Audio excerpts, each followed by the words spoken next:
आमे श्रावण मासरे हातरे बाहुंगी धरी शिवंक मुंडरे काहेकि पानी ढालिबाकु जाऊ।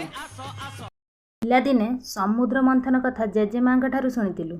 एथिरु बाहरिथिबा 14टी अलंकार मध्यरु देवता ओ असुर माने तांक भितरे बांटी नेले।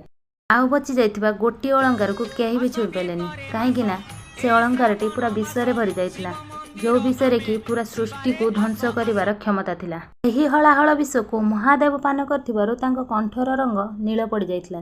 सेथिपाई तो से नीलकंठ नाम परिचित। हेले तांक शरीरर तापमात्रा बहुत बढ़ी जाइथिला।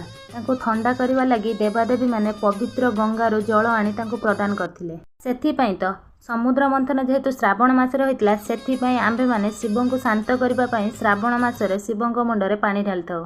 हेले ई यात्रा को काउडी यात्रा बोली काहेकि कहा जाए। काउडी बाटी कांधरू आसीची, जार अर्थ बाउंस। तो बाउंस रे तैयारी एही बाउंगी रे दुई पटरे दुईटी कलसी धरी काउडिया भाई माने कमला रंगर वस्त्र पिंधि शिवंक मुंडरे पानी ढालिबाकू हजार हजार संख्यार जाती। से कमला रंगर वस्त्रटी कौन पाई? काहेकि ना कमला रंगर वस्त्र शरीर एवं मन को शांत रखिथाए। कहुए जे एई कथाटी रामायण कालरू प्रचलित।